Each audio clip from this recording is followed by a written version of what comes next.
네, 안 된다고 합니다. 근데 그 이유는 여기 나와 있어요. 읽어보세요.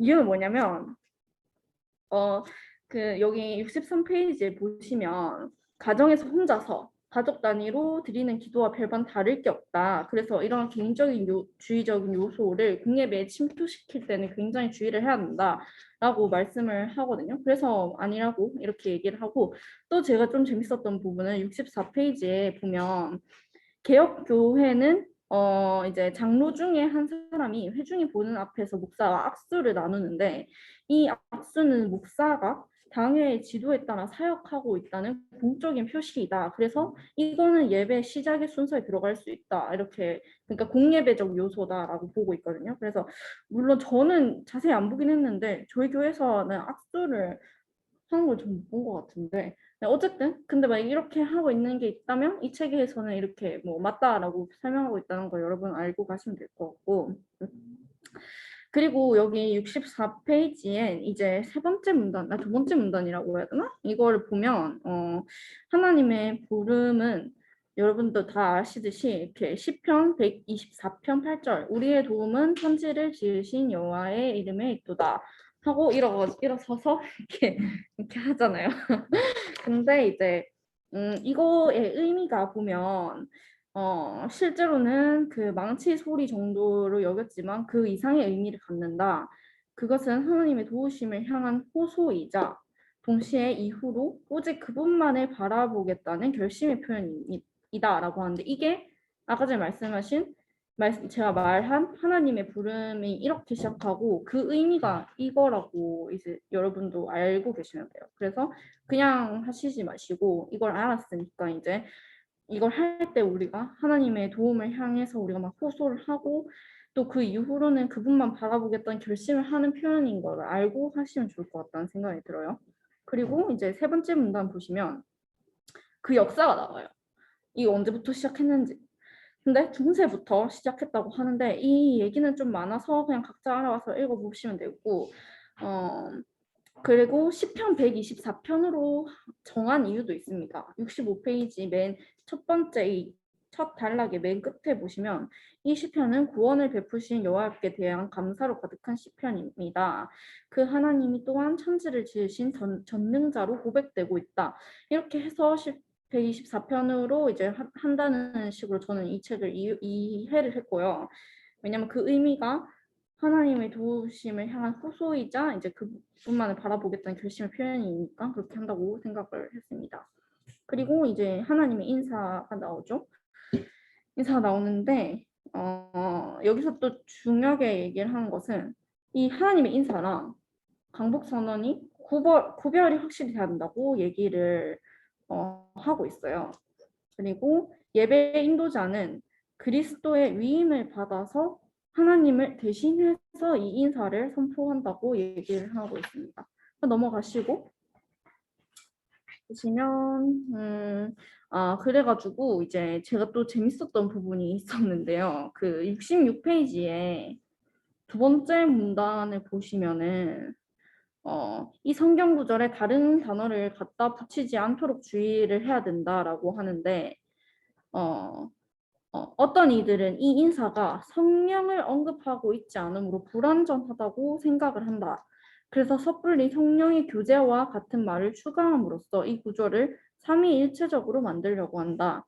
하지만 성경에 나오는 글자 그대로의 복에 무언가를 덧붙이려는 시도들은 모두 불필요할 뿐만 아니라 부적절하다라고 이렇게 뭔가 확실히 뭔가 얘기를 해주시더라고요. 그래서 이 부분이 좀 읽으면서 전 개인적으로 좀 흥미로웠고요. 67페이지를 이제 보시면 두 번째 문단에 하나님의 인사로 우리 이제 보시면 여기 어디 있지? 어쨌든 하나님 인사로 고린도전서 1장 3절 외에 다른 성경 구절을 사용할 수도 있대요. 예를 들면 디모데전서 1장 2절 하나님 아버지와 그리스도 예수 우리 주께로부터 은혜와 긍휼과 평강이 내게 있을지어다도 사용 가능하고, 예, 마지막 문단 어떤 목회자들은 요한계시록 1장 4절에서 5절의 인사를 사용하기도 한다고 합니다. 이건 너무 길어가지고 읽고 싶진 않고요.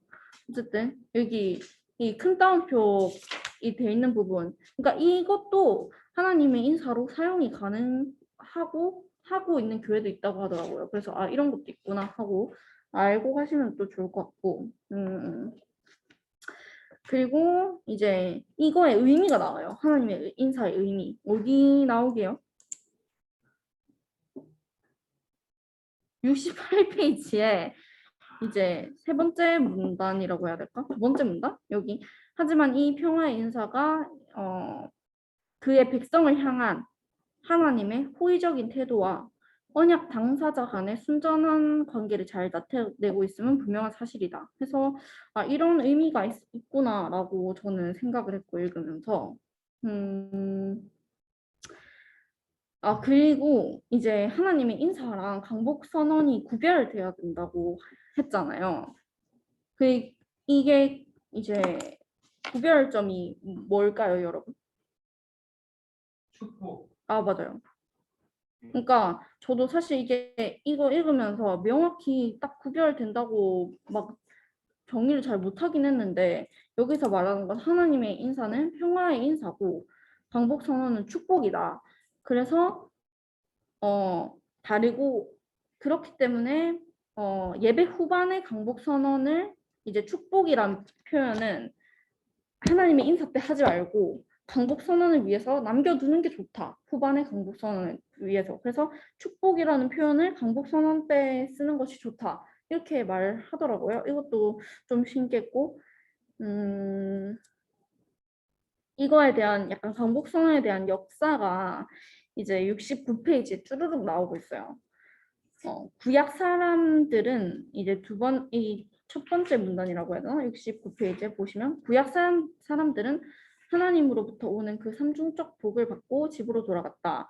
그 축복에는 보호에 대한 약속이 담겨 있었다. 그러니까 강복선언에는 이제 강복선언 의미를 생각해 봤을 때는 이제 축복을 하는데 하나님께서 우리를 보호해 주겠다고 약속하시는 거에 의미도 담고 있는 거죠. 그래서 이제 첫 번째 읽어보시면 예지가 읽어볼래? 여호와는 이거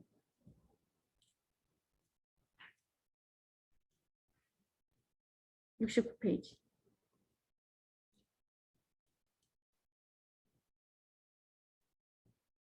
그 두 번째 문단이라고 했나? 응, 아홉 줄? 응. 여기에는 이제 자비에 대한 약속이 담겨 있고 두 번째로는 이제 윤석이가 읽어볼래? 이거는 하나님이 이제 죄를 용서하신다. 그리고 또한 우리 하나님은 복 가운데 교제를 약속하신다라는 의미가 담겨 있고 세 번째는 이제 정연이가 그 부분은 이제 하나님과의 교제 안에 있는 평강을 우리에게 주신다는 그런 의미가 담겨 있다고 이렇게 또 사실 세부적인 의미가 어떤 게 있는지 사실 우리는 모르고 그냥 이렇게 듣고 있을 때가 많았잖아요. 그래서 이제 물론 저도 이거를 보면서 외우지는 못하겠지만 그래도 알고 듣는 것과 모르고 듣는 것은 차이가 좀 크다고 생각을 하기 때문에 여러분도 알고 계시면 좋을 것 같고 그래서 이 삼중적 축복에서는 맨 마지막 문단이 나오는데 우리 하나님이 우리를 보호하심과 중보자 예수 그리스도의 속죄하심과 성령의 교제하심이 비춰지는 이 세 가지를 모두 볼 수 있다고 합니다. 그거를 좀 잘 알고 가셨으면 좋겠고요. 그래서 70페이지에는 이제 그 역사가 또 좀 나와요. 바울 사도가 고린도 교회에 보낸 편지에도 이 내용이 있다. 나오고 그 이유도 나와요. 왜냐하면부터 이제 이 큰 문단의 마지막쯤에 왜냐하면 그들은 하나님의 약속을 어쩌고 저쩌고 이게 그 이유라고 보시면 되고 읽어보시면 궁금하시면 읽어보시고요. 어차피 다 읽고 오셨죠? 어쨌든 그래서 여기 보면 71페이지 첫 번째 보시면 하나님이 인사나 복을 받을 때는 눈을 감지 않고 뜨는 것이 좋다라고 얘기를 하고 왜냐하면 이 순서는 하나님으로부터 내려오는 말씀을 듣는 것이지 우리의 기도를 올려드리는 순서가 아니기 때문이다 라고 말을 하고요. 그래서 또 재밌었던 건 그래서 그렇다고 해서 하나님의 부름을 하는 순서 있잖아요. 우리의 도움은 천지를 지으신 여호와의 이름에 있도다 할 때는 반드시 눈을 뜨고 있어야 되는 건 아니래요. 왜냐면 이거는 우리의 도움이 여호와께로부터 온다는 고백이기 때문에 눈을 꼭 뜨고 있어야 된다는 건 쓰고 있어야 되지는 않다라고 얘기를 여기서는 하더라고요.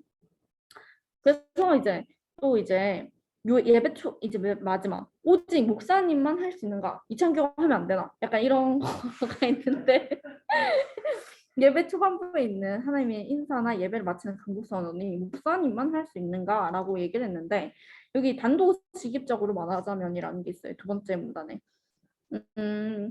이 결론은 뭐냐면 결론은 이 문제는 좀 더 심사숙고해 볼 필요가 있다라고 결론을 맺으시거든요.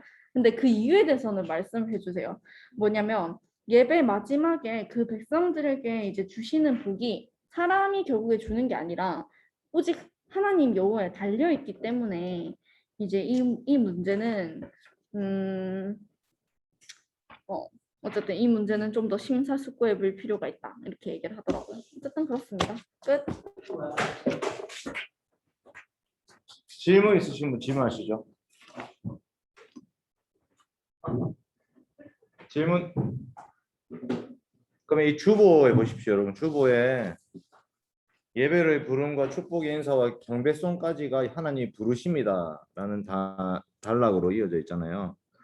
경배송에 대해서는 특별히 지금 없어요. 아무런 언급이 없고 예배를 부름과 축복의 인사만 가지고 지금 얘기했고요. 제일 마지막에 있는 강복선언 가지고 얘기했습니다.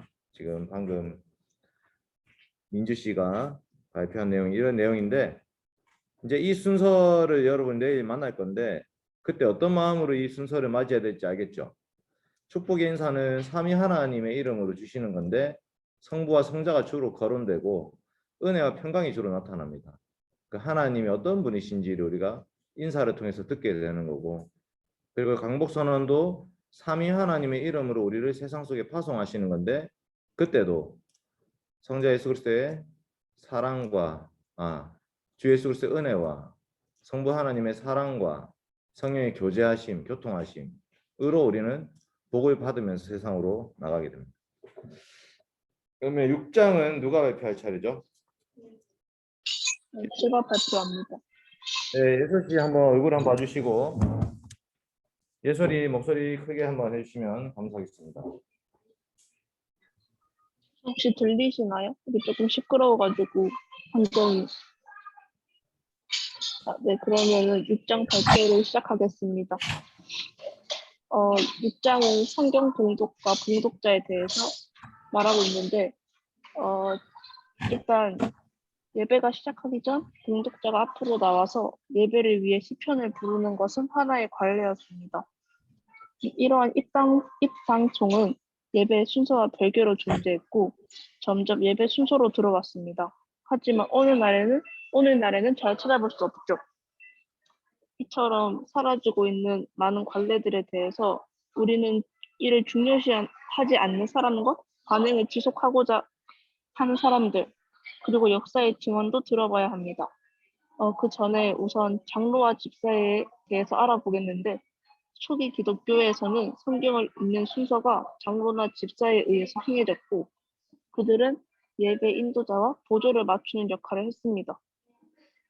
그리고 3세기에 새로 등장한 역할로 봉독직은 예배의 한 부분을 담당하는 직위이자 성직의 한 계층으로 굳어졌는데 알렉산드리아 교회에서는 순교자를 기리는 축제일에 봉독직을 받은 사람이 순교자들의 삶과 고난의 이야기를 하기도 했습니다.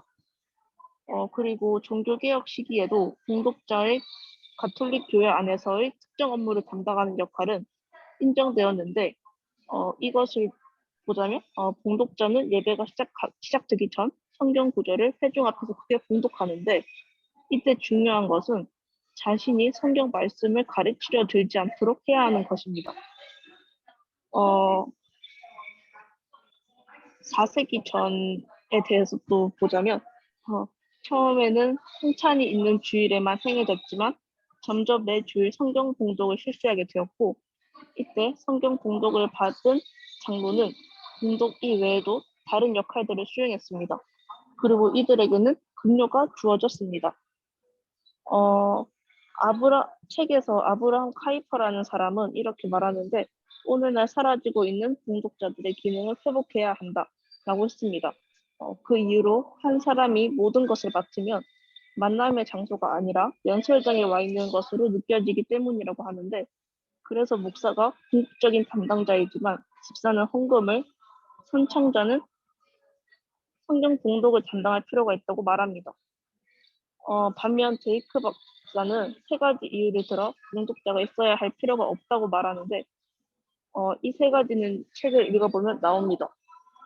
최근 성경 봉독의 유익을 생각해서 성경 봉독을 예배의 일부로 받아들여야 한다고 말하지만, 동시에 봉독자의 역할을 구별된 직분으로 이해해서는 안 된다는 데이크 박사의 말에도 동의합니다. 이어서 성경 봉독자의 준비에 대해서 말하고 있는데요. 성경 봉독자는 또박또박 읽기 위해 연습해야 하고 본문을 미리 통보받아서 준비해야 하는 것이 필요하다고 말합니다.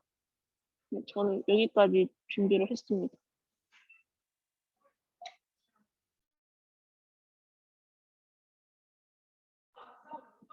끝났습니다.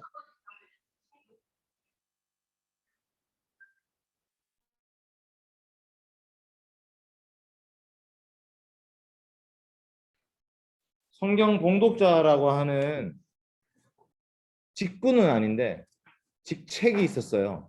근데 그 역할을 누가 했냐면 목사님 말고 장로나 집사님 중에 한 명이 했었습니다. 그러다가 여기 나오는 어떤 박사님이 나오거든요. 박사님. 제가 정리한 파일에 보시면 3쪽에 보세요. 3쪽에 8번 찬성과 반대 보이죠? 그 찬성과 반대에 데이크 박사가 뭐라 했냐면 2차 세계대전 후에 봉독자가 예배에서 거의 사라질 즈음에 데이크 박사는 장로를 위한 핸드북에서 봉독자를 아예 없애버리자고 주장했다 하면서, 왜 아예 없애야 되냐? 예배는 두 가지 종류의 행위를 수반하는데 위로부터 아래로 오는 행위와 아래로부터 위로 가는 행위죠. 예배 인도자는 이 두 당사자 간의 중개자 역할을 하고 있습니다. 그러니까 여기에 봉독자가 끼어들 틈이 없다 이렇게 얘기해요. 맞죠? 그래서 이제 이 데이크 박사는 봉독자라는 직책을 반대합니다. 그리고 찬성과 반대의 세 번째 줄 보면 줄로는 다섯째 줄, 여섯째 줄. 데이크 박사가 봉독자가 말씀을 얼마나 유창하게 읽느냐에 따라서 세 가지 가능성이 존재하는데, 첫째로는 봉독자가 목사보다 유창하게 봉독하지 못하면 목사에게 양보해야 될 수 있고, 두 번째, 봉독자와 목사가 동등하게 성경을 잘 읽으면 두 개를 나란히 둘 필요가 없고, 세 번째, 봉독자가 목사보다 유창하게 읽으면 봉독자는 우쭐해지고 목사는 시샘을 할 가능성이 있기 때문에 봉독자를 없애야 된다라고 얘기했어요. 그랬는데 여러분 어떻게 생각해요? 이 부분은 오늘 아침에 목사님들한테 발표했더니 그 염덕균 목사님이 이렇게 예화를 들었어요. 개하고 달리기 하면 안 된다. 왜냐하면 개보다 빠르면 개보다 더한 놈이 되고, 개한테 치면 개보다 못한 놈이 되고, 개랑 똑같이 뛰면 개 같은 놈이 되기 때문에 개랑 달리기 하면 안 된다고 얘기하는 논리다라고 이제 이 논리를 놀렸어요. 그런데 어쨌든 지금 관심이 없는 것 같네. 빵 터질 줄 알았는데 빵도 안 터지고, 네, 어렵네요. 이란이 혼자 씩 웃고 있네 집에서. 자, 그리고 위에 한번 보세요. 3쪽에 7번에 연설장이 아닌 만남의 장소, 이거 보시면 이렇게 되어 있습니다. 아브라함 카이퍼는 봉독자의 기능을 회복해야 된다고 했는데, 왜냐하면 목사가 궁극적인 담당자이긴 하지만 집사가 헌금을 담당하듯이 선창자, 이 봉독자는 성경 봉독을 담당해서 한 사람에게만 모든 것을 맡기는 게 위험하다.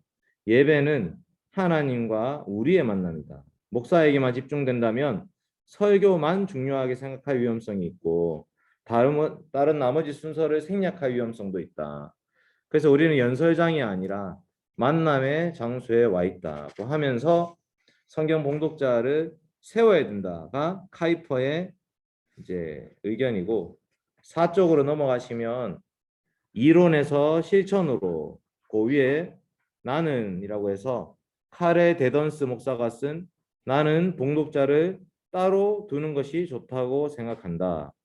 11번의 이론의 실천으로 제 마지막 줄도 보시면 결론, 성경 봉독자를 따로 세우자. 심지어 장로가 설교를 대독하는 경우에도 봉독자를 따로 세우자. 예배는 원맨쇼가 아니다. 이렇게 이제 맞춰요. 그래서 우리가 예배 순서와 의미를 알면 예배 시간이 좀 더 풍요로워질 수 있는데 내일도 예배 시간에 우리는 성경 봉독이라는 시간을 맞이하게 될 겁니다. 하나님이 말씀하십니다 부분에서 성경 봉독을 맞이하게 되는데 이 시간이 여러분 좀 생각을 해봐야 되는데요. 설교가 중요할까요? 성경 봉독이 중요할까요? 뭐가 더 중요하죠? 성경 봉독과 설교 중에 뭐가 더 중요합니까? 네?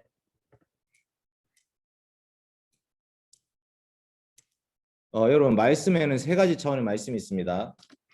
계시된 말씀이 있습니다. 계시된 말씀. 예를 들면 하나님이 아담에게 하신 말씀은 계시된 말씀이고 하나님이 노아에게 하신 말씀도 계시된 말씀이고 하나님이 아브라함에게 하신 말씀도 계시된 말씀이에요. 근데 기록된 말씀이 있어요. 그게 성경책이에요. 모세를 통해서 기록하게 하시고 다윗을 통해 기록하게 하시고 바울을 통해서 기록하게 하신 말씀이 성경 말씀입니다. 세 번째 차원은 뭐냐면 선포된 말씀이에요. 뭐가 더 중요하죠? 선포된 말씀이 설교거든요. 네. 네. 셋 다 같은 차원으로 중요합니다. 계시된 말씀이 기록이 되지 않았다면 계시됐는지 알 수가 없어요. 우리는 모세가 그것을 기록했기 때문에 기록된 성경책을 통해서 하나님은 아담에게도 계시하셨고 노아에게도 계시하셨고 아브라함에 계시하신 것을 알 수 있는 거고요. 기록되지 않은 말씀이 계시되었다고 말하는 것은 여러분 기억해야 될 이름이 있습니다. 몬타누스주의라고 있어요. 몬타누스주의. 성경 말고 뭘 탔어요. 몬타누스주의. 그래서 몬타누스주의는 예언을 긍정적으로 생각하고 지금도 하나님은 예언이라는 방식으로 계시한다고 말하는 이단들이 있습니다. 성경 외에 플러스로 뭔가 더 타요. 몬타누스주의. 그 이단은 예언을 인정하면서 계시된 말씀이 더 있을 거라고 생각해요. 근데 우리는 그렇게 생각하지 않습니다.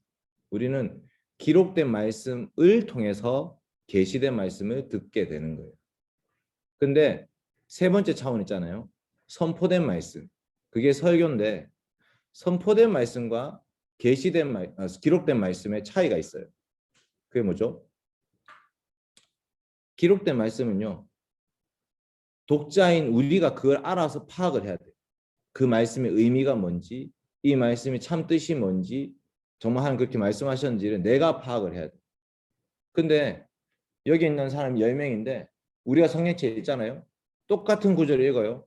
이해는 다 달라요.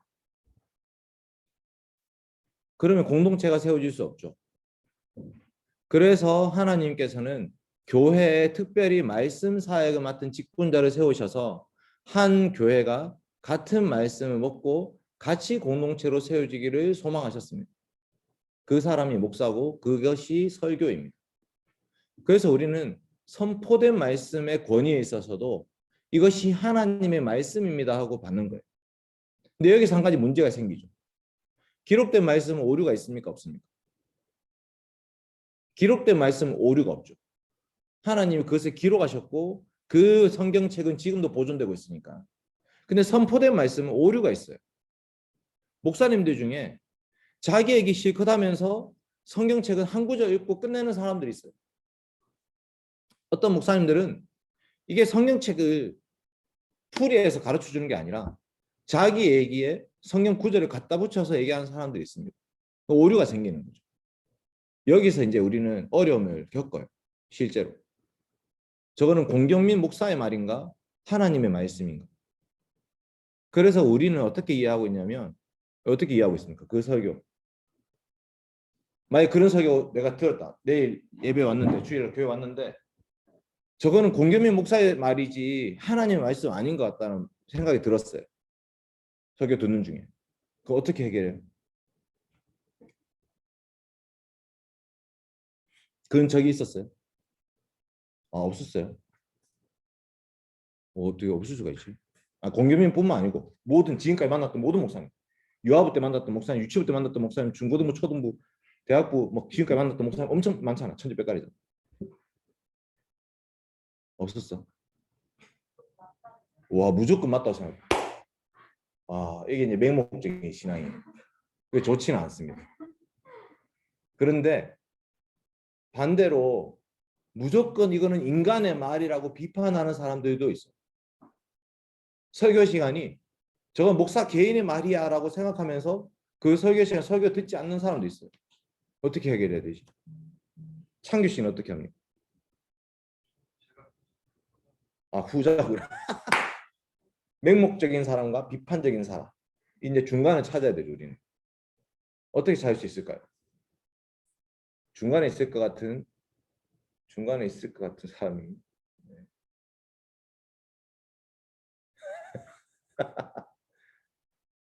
이란이는 어떻게 해결해요? 이란이. 네, 그 저는 그 설교를 들으면서 기록된 말씀이 어떠한가를 좀 본인이 계속 되새길 필요가 있지 않나 하는 생각을 가지고 있습니다. 그래야 좀 그럼 다른 선포된 부분에 말씀이 필요 없지 않나? 네? 그러면 선포된 말씀이 필요 없지 않나? 그거는 조금 다른 것 같아요. 그러니까 그게 이제 그것만 내가 소화하는 거를 이제 혼자서 생각을 하는 게 아니라 그거랑 좀 병행할 필요가 있지 않을까 하는 생각. 그러니까 이게 본인이 이해가 없이 그냥 듣기만 하면 사실 맹목적인 신앙이 되는 것 같고 좀 이렇게 상호작용이 있지 않을까 또 있습니다. 저는 그냥 그렇게 생각합니다. 상호작용이 있다. 네, 좋은 말이에요. 근데 이건 어떻게 생각할 수 있냐면 이런 겁니다. 여러분, 예수님이 우리를 다스리십니다. 통치하시고 보존하세요. 예수님이 진짜 왕이고 예수님 진짜 선지자고 예수님 진짜 제사장이에요. 그런데 구약 성경에는요. 예수님이 직접 통치하지 않고요. 예수님 직접 속죄하지 않고 예수님 직접 말씀을 전하지 않아요. 왕과 제사장과 선지자들을 들어서 그 일을 하게 하세요. 그러면 백성들은 어떻게 해야 되죠? 저 사람은 예수님이 아니기 때문에 저 다윗은 저 사울은 저 솔로몬은 예수님이 아니기 때문에 왕이지만 왕은 아니야. 이렇게 생각해야 될까요? 하박국, 오바댜, 이사야, 예레미야 다 인간이었잖아. 그 선지자들이 오류가 없었을까요? 기록된 말씀으로는 오류가 없지만 이사야, 예레미야, 하박국, 오바댜는 전부 다 오류가 있는 사람들이었어요. 근데 그 말씀을 듣는 성도들은 그 선지자의 말을 들으면서 어떻게 생각했어야 될까요? 하나님이 세우셨죠.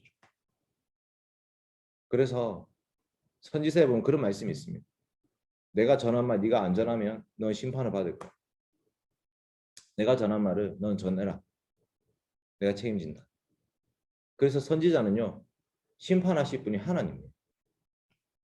그래서 구약시대에 왕과 제사장과 선지자들이 정말 오류가 많은 사람들이지만 하나님은 계속해서 그들을 사용하고 있습니다. 우리 입장에서는 백성들 입장에서는 미치고 환장한 노릇이죠. 좋은 왕, 좋은 제사장, 좋은 선지자만 있으면 좋겠는데 왜 그렇지 않습니까? 라고 말할 수 있는 답답함이 있어요. 근데 하나님은 그 연약한 사람들을 통해서도 역사를 이끌어가고 계세요. 그리고 심지어 백성들은요. 나쁜 왕의 시대를 살고 있을 때도 그 나쁜 왕을 통해서 더 하나님께 가까이 나아가기도 했습니다. 이게 놀라운 일이에요. 무슨 말이냐? 좋은 왕, 좋은 선지자, 좋은 직분자만 있으면 더 좋지 않겠습니까? 했을 때 꼭 그렇지는 않습니다. 그건 우리의 입장이죠. 우리 교회 좋은 목사님만 오면 좋겠습니다. 좋은 장로님만 세워주면 좋겠습니다. 좋은 집사님만 있으면 좋겠습니다. 정말 주님을 닮은 그게 100% 너무나 완성된 작품이지만 이 땅에 그런 교회는 아무도 없어요. 아무것도 그런 교회는 없어요. 항상 인간의 연약함을 가지고 교회를 세울 수밖에 없습니다. 그러나 우리는 고백하죠. 이 교회를 세우시는 분은 누구신가? 지금 저 목사님의 설교를 통해서 우리에게 말씀하시는 분은 누구이신가? 하나님이십니다. 그래서 인간의 그 약함이 하나님의 강함을 가리울 수 있느냐? 가리울 수 없습니다. 우리가 보기에는 부족해도 하나님은 그 목사님의 설교를 지금도 사용하고 계시기 때문에. 그러니까 동시에 기도해야 되죠. 저 목사님이 하나님 말씀 바르게 전거해요. 말씀 바르게 이해하고 정말 우리 교회에 꼭 필요한 말씀 선포하게 해달라고 기도해요. 그게 교회를 보존하시는 하나님이죠. 그러니까 지금까지 그 악한 왕들, 악한 선지자들, 악한 제사장들 하나님 어떻게 하셨습니까? 심판하셨습니다. 엘리 제사장, 홈냐 비나스 심판하시죠. 하나님이 나답과 아비후를 심판하시죠. 하나님이 사울 왕을 폐위시키시죠. 하나님이 르호보암 왕을 심판하십니다. 하나님이 시드기야 왕을 바벨론의 눈을 뽑아가지고 바벨론 포로로 끌려가게 하십니다. 거짓 선지자들 수없이 많이 있었는데 하나님이 그 거짓 선지자들 심판하십니다. 물론 이 땅에서 심판이 없어도 궁극적으로 하나님께서 심판하십니다. 그게 하나님의 공의입니다. 물론 우리가 이제 이런 게 있을 수 있어요. 어떤 교회 목사님이 실계를 범하거나 도둑질을 하거나 교회 문제를 일으켰어요. 그럼 어떻게 해야 돼요? 고소해야 돼요. 고소. 기도가 아니고 고소. 고발을 해야지. 그 죄에 대해서 고발을 해야 돼요. 고발할 수 있는 길이 있습니다. 당에 고발할 수 있고 노예에 고발할 수 있고 총회에 고발할 수 있어요.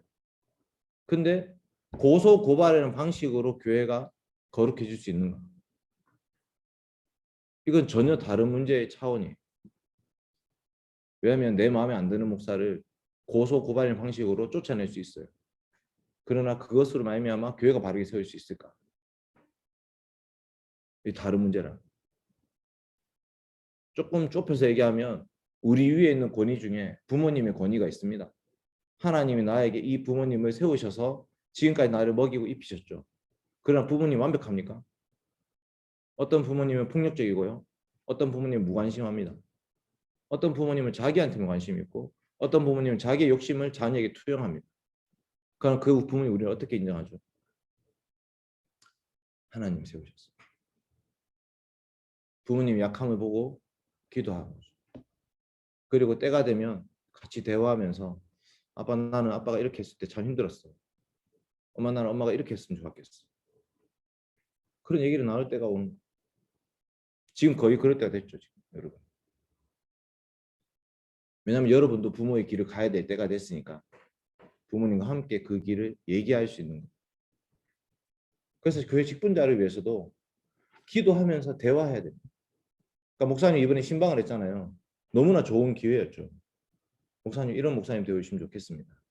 설교 이렇게 해주시면 좋겠습니다. 말씀 바르게 증거해 주시면 좋겠고 우리한테 관심을 가져주시면 좋겠습니다. 그건 너무 좋은 기회를 가졌어요. 그러니까 저도 마찬가지죠. 어쨌든 저는 여러분의 말, 여러분이 저한테 하고 싶은 말이 있음에도 불구하고 관계가 멀어가지고 말을 못하는 일은 없어야 돼요. 공경민은 무서워해서 말을 못하는 일은 없어야 된다. 말해봤자 의미가 없기 때문에 말하지 않은 일이 없어야 된다. 진짜 그래서 항상 여러분 얘기를 들으려고 하는데 그러니까 여러분도 좀 있으면 직분자가 되거든요. 과연 나는 어떤 직분자가 될 것인가 고민해야 되는 거죠. 나에게 맡겨진 공동체는 내가 어떻게 세워가야 될까를 고민하면서 그 길을 걸어가는 거예요. 그래서 선포된 말씀이 기록된 말씀과 다를 때에도 우리는 기도하면서 그것을 하나님 말씀으로 들을 수 있는 훈련을 해야 돼요. 그게 이제 아까 이란 얘기했던 조화라는 표현을 쓸 수도 있죠. 그냥 제일 좋은 거는 굳이 그거를 구별하지 않아도 되는 상태 있잖아요. 저 목사님은 하나님 말씀 그래도 바르게 해석하고 바르게 가르치려는 분이야 라는 그 믿음과 확신이 있는 목사를 세워줄 수 있으면 제일 좋죠. 근데 이제 사람이 연약한지라 그 사람이 좋다는 거는 지금 좋아도 내일 안 좋을 수 있거든요. 언제든지 사람은 타락할 수 있고요. 자기 욕심에 치우칠 수 있습니다. 그래서 계속 기도하면서 공동체를 함께 세워가는 거예요. 그래서 이 성경 봉독이라는 순서가 너무 중요합니다. 왜냐하면 기록된 말씀 자체를 읽는 시간이기 때문에. 자, 넘어가서 7장은 십계명 선포와 신앙 고백인데 누가 할 차례죠? 네, 성민이 제가 하겠습니다. 그 십계명 선포와 신앙 고백 보시면 이게 몇 쪽인지 모르겠네. 4쪽이 4쪽 보시면 오전 예배와 오후 예배 좀 차이가 있는데 오전 예배 때는 보통 십계명 하고요. 오후 예배 때는 보통 신앙 고백을 합니다. 그래서 둘 다 어떻게 보면 고백이에요. 고백이지만 차이가 좀 있습니다. 무슨 차이가 있냐? 십계명은요. 화살표로 보면 위로부터 밑으로 내려오는 화살표. 5쪽에 보세요. 십계명 선포와 신앙 고백의 연관성. 십계명과 신앙 고백은 순서상 비슷한 위치에 놓이지만 성격은 완전히 다르다. 십계명은 순전한 하나님 말씀이기 때문에 여호와께서 주신 말씀이에요. 신앙 고백은 한 개인의 세례용입니다. 당신이 세례를 받으려면 성부와 성자와 성령의 이름으로 세례를 받아야 되죠. 선포된 말씀에 대한 반응이기 때문에 밑에서 올라가는 화살표예요. 이해됐죠? 그래서 십계명은 위로부터 내려오는 화살표고 신앙 고백은 밑에서부터 올라가는 화살표인데 그래서 신앙 고백을 언제 하는 게 좋냐에 있어서 설교 이후에 하는 것도 좋다라는 말이 나와요. 설교 이후에 하는 것도 좋다. 우리 오후 예배 때 어떻게 하죠? 우리 교회 오후 예배 때 순서 보세요. 주보에 2페이지 보시면 주일 오후 예배 순서 중에 설교 직후에 뭐가 있습니까? 신앙 고백 있죠. 예. 이게 바로 밑에서부터 화살표 올라갑니다. 우리가 일반적인 순서가 이게 다르잖아. 그래서 우리는 처음에 너무 낯설었어. 설교하자마자 갑자기 신앙 고백을 딱 해. 제가 이거 오후 예배 때 인도하다가 있죠. 이걸 진짜 내가 어떻게 이걸 지금 이 말이 순서가 맞는 건가 막 계속 고민했어요. 근데 이 책을 읽고 알게 됐죠. 아, 이게 화살표가 다르다. 주신 말씀에 대한 우리 반응으로서의 고백이구나. 그래서 너무 감사한 마음. 이 책을 읽고 나서. 그래서 여러분들이 십계명 선포는요. 구약의 이스라엘 백성에게 주신 말씀이 아니라 하나님의 모든 언약 백성들에게 주신 말씀이고요. 특별히 사계명 같은 경우에 안식일을 기억하여 거룩히 지키라는 말씀은 언제부터 주셨냐면 십계명이 아니고 창조 때부터 주신 말씀입니다. 창세기 2장이 나오죠. 일곱째 날에 안식하시니라 하면서 그날을 거룩하게 지키라고 말씀하셨어요. 그러니까 모든 사람들에게 하나님의 언약 백성뿐만 아니라 모든 사람들에게 모든 시대에 걸쳐서 주신 말씀이 이 십계명의 말씀입니다. 그래서 살인하지 말라도 그리스도인들에게만 살인하지 말라 했겠습니까? 아닙니다. 모든 사람에게 하나님의 형상으로 지은 사람들을 살인하지 말라. 칼로 찔러 죽이는 것만 하지 말라가 아니라 인격 살인도 하지 말라. 형제를 보고 나가라 하지 말라. 미라는 놈이라 하지 말라. 바보라고 놀리는 자는 지옥불에 들어가게 돼.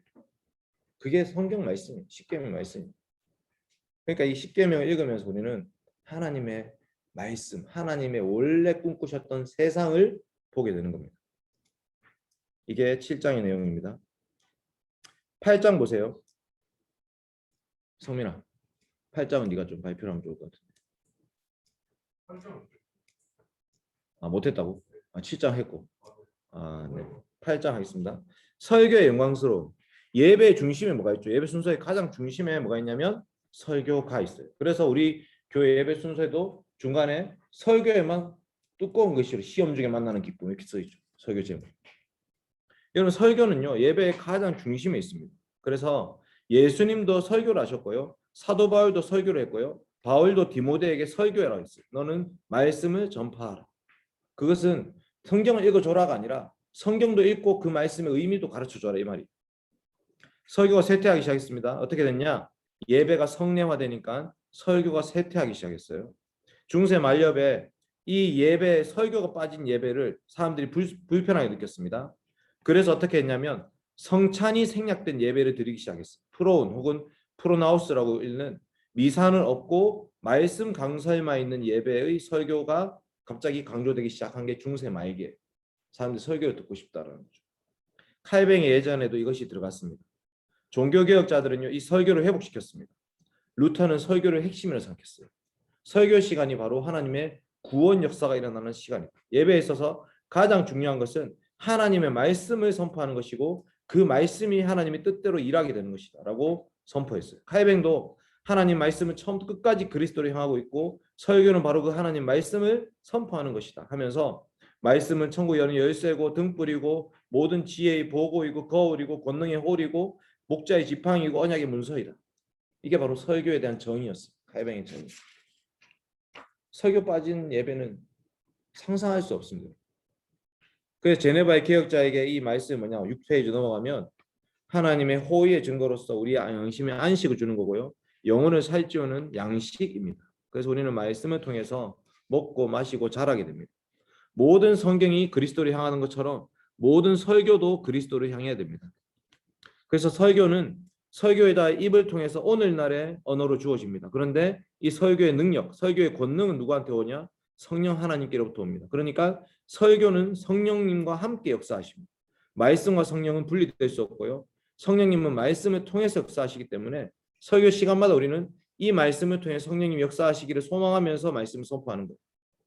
그래서 카이맥의 설교는 그리스도의 구원에 참여하기 위한 유일한 수단입니다. 말씀이 선포되는 그 시간에 천국 문이 열린다 했습니다. 이 말씀을 듣고 아멘으로 화답하는 자들에게는 천국에 들어가는 권세를 주시지만 말씀을 듣고도 깨닫지 못하고 귀를 막고 마음 문을 닫은 사람들에게는 천국 문이 닫힌다 했어요. 설교의 두 번째 역할은 키입니다. 설교는 구원을 주신 능력과 동시에 정죄의 기능도 하고 있는 정죄. 그래서 설교 시간은요. 좋은 말만 듣는 시간이 아니에요. 우리의 죄가 들추어내는 시간. 그래서 설교 시간은 사실 괴로워요. 내가 왜 그동안 그렇게 살지 않았을까? 내가 하나님의 언약 백성인데 하나님의 자녀인데 왜 나는 이렇게 살지 않았을까를 들추어내는 시간. 그래서 그 죄 때문에 그 죄와 비참함 때문에 더 그리스도를 붙잡는 시간이 되는 게 설교 시간이고 그래서 그 구원의 은혜에 감사하는 마음으로 다시 그 말씀대로 순종하겠습니다라고 다짐하는 시간이 설교 시간이에요. 그래서 여러분들이 설교 나눔을 조별로 할 때 세 가지 나눔이 필요합니다. 회개와 감사와 결단입니다. 우리의 죄가 드러나기 때문에 회개의 고백이 있어야 돼요. 그리고 우리를 구원하신 그리스도의 은혜가 감사해야 되죠. 마지막으로 어떻게 살 것인가에 대한 나눔이 있어야 돼요. 자, 근데 퇴보가 있습니다. 퇴보는 뭐냐면 이 설교를 사람들이 필요 없는 걸로 느끼기 시작했습니다. 왜냐하면 1729년 보세요. 6페이지에 1729년에 설교자들에 대한 불이평이 생겨났는데 이런 겁니다. 자랑을 일삼는 언설, 과장된 방식으로 말을 하고 열심은 없고 제멋대로 설교를 구성해 놓고 외래어가 남발되고 있고 지식을 과시하고 있고 우스꽝스러운 몸짓을 하고 있고 의미 없고 허공을 헤매는 단어, 뜬구름 잡는 말만 계속하는 거예요. 그래서 그 당시의 설교는요. 성경에 입각한 말씀이 아니라 청중의 생각에 맞춰진 훈화에 그쳤습니다. 훈화는 교장쌤이 하는 거거든요. 설교 시간은 하나님 말씀 선포되는 시간인데 교장 선생님 훈화 말씀 듣듯이 그렇게 됐다. 설교 길이가 2-3시간을 훌쩍 넘겨버렸습니다. 그래서 사람들이 그거를 줄여낸다고 막 벌금을 내게 했습니다. 설교 시간을 라틴어로 막 사용해버렸어요. 설교 본문 전체가 히브리어나 헬라어로 막 읽혀지기 시작했어요. 사람들이 성경과 설교에 관심을 가지지 않게 되는 거죠. 1791년판에 보면 설교가 쓸데없는 서론으로 시작하기 때문에 눈을 뜨고 있을 수가 없다. 다 눈 감고 자는 거죠. 그래서 설교의 내용에 교리적 논의, 수사법, 도덕적 메시지, 헌금 시간 될 때까지 사람들이 자고 있고 삶에 대한 적용이 너무 엄격하고 불신자에 대한 묘사는 또 사악하고 그래서 지루한 설교에 대한 편지를 썼어요. 설교 마치는 아멘이라는 그 소리가 마치 바다를 항해하고 있던 우리가 육지를 발견했을 때 기쁨, 그런 기쁨이 느껴집니다. 와, 설교 드디어 끝났다. 아멘. 같은 주제가 끊임없이 반복되고 있고 누구나 알 수 있는 것을 굳이 증거로 막 제시하고 있고 목사들이 지루하게 설교하고 설명하고 있고 이런 것 때문에 사람들이 설교로부터 멀어지기 시작했어요. 정상적이지 않습니다. 그러니까 이건 설교자의 몫이죠. 과연 이 설교 시간은 무엇을 시간인지를 알고 그 말씀을 이해할 수 있고 적용할 수 있고 그 말씀 가운데 예수 그리스도를 발견할 수 있는 참 설교를 선포하는 목사들이 필요합니다. 지금 시대도 마찬가지죠. 교회는 목사들의 돈벌이 수단이 아닙니다. 우리 교회 몇 명짜리 교회다가 교회 목사의 연봉을 결정해서는 안 됩니다. 목사는 하나님의 말씀을 기록된 말씀을 선포하는 사람입니다. 지금도 살아 역사하신 하나님은 이 설교를 통해 역사하시기 때문에 그 말씀을 바르게 증거하시는 목사님들을 찾고 계십니다. 근데 신대원 가보세요. 제가 봤을 때 절반은 날아가야 돼. 신대원 100명 중에 50명은 목사하면 안 될 사람들. 수업 시간에 게임하고 있고 새벽기도 시간마다 자고 있고 땡 끝나자마자 밥 먹는다고 뛰댕기고. 신대원 가보면 가관이에요. 가관. 도대체 저런 사람들이 목사가 되겠다고 하죠. 우리 교회 앞으로 계속 지속되려면 어떻게 해야 될까요? 권준 목사님의 시대는 16년 남았습니다.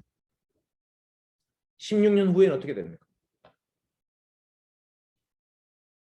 16년 후에 50살이 될 사람들이 목사 될 준비를 해야 되죠.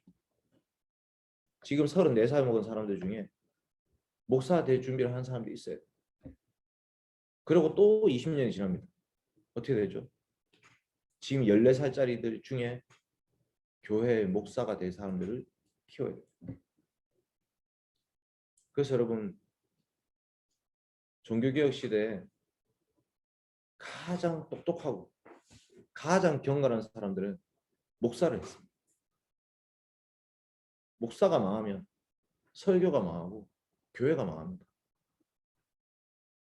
하나님께서 이 교회를 신실하게 보존하고 지키기 위해서는 목사가 양성되어야 돼요.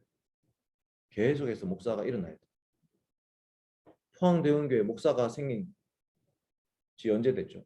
최근에 포항대원교회 출신 목사 언제 나왔습니까? 이정태 강사. 이정태 강도사가 목사님이 대형교회 출신 목사님이잖아. 나이가 몇 살이야? 한 36쯤 됐나? 그 다음 타자는 누가 돼야 될까?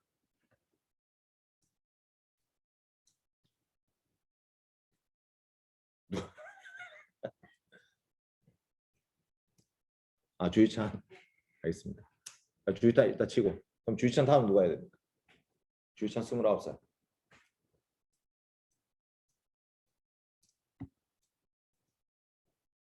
무슨 말인지 알겠죠? 나는 절대 목사 하지 않겠다.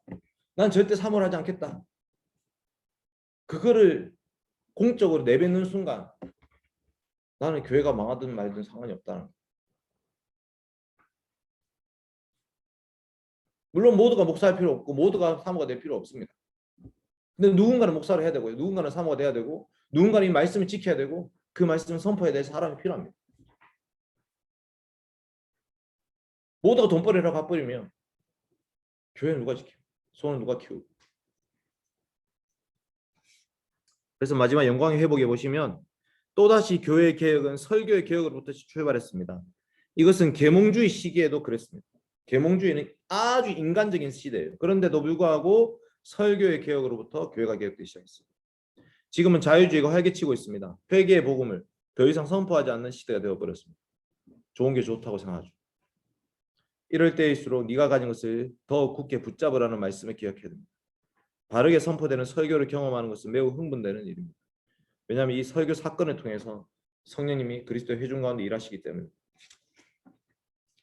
그래서 이 설교가 얼마나 영광스러운지를 좀 생각하시고 설교 시간을 귀하게 여기십시오.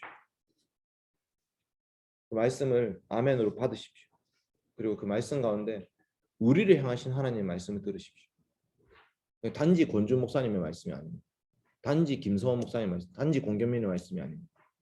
하나님께서 그들을 통해서 우리한테 주시는 말씀을 듣습니다. 지금도 하나님 그렇게 교회를 이끌어 가시고.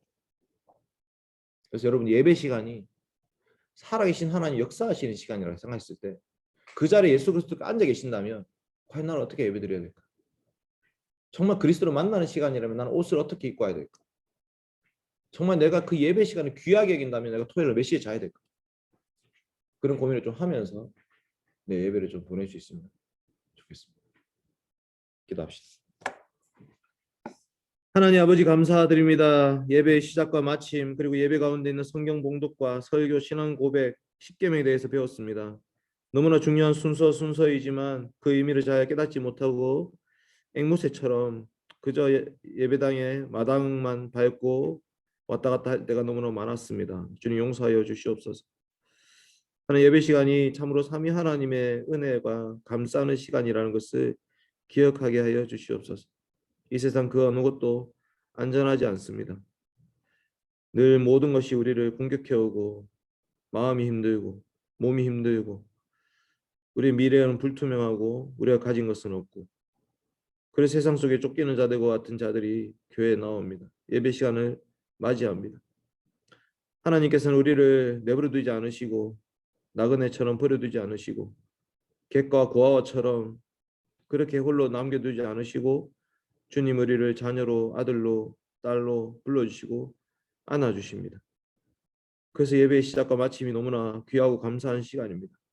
하나님 축복의 인사를 들으면서 우리를 귀하게 사랑하시는 주님의 마음을 느끼게 하여 주시고 강복 선언의 말씀을 들으면서 세상 속에 우리를 홀로 내버려 두지 않으시는 주님을 만나게 하여 주시옵소서.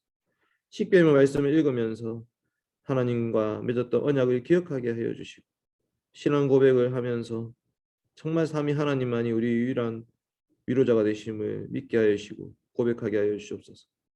성경 봉독 시간과 설교 시간을 헛된 것으로 여기지 않도록 기록된 말씀과 선포되는 설교를 통해서 지금도 살아 역사하시는 하나님 만나게 하시고 우리를 향해서 말씀하시는 주님을 만나게 하시고 그 말씀 가운데 아멘으로 화답하며 우리의 모든 죄를 낱낱이 고백하며 그리스도의 은혜를 붙잡으며 성령 하나님과 동행하며 세상 속에 살아갈 수 있도록 도와주시옵소서. 예배의 순서의 의미를 아는 만큼 예배가 참 기쁨이 되게 하여 주시고 은혜가 되게 하시고 소망이 되게 하여 주시옵소서. 예배를 귀하게 여기는 우리 청년들이 되게 하여 주시옵소서. 내일도 우리를 만나시는 그 하나님 은혜 가운데 감사하게 하시며 하나님께 영광을 올려드리게 하여 주시옵소서. 감사드리며 예수님의 이름으로 기도드립니다. 아멘. 마치겠습니다. 혹시 광고 있습니까? 그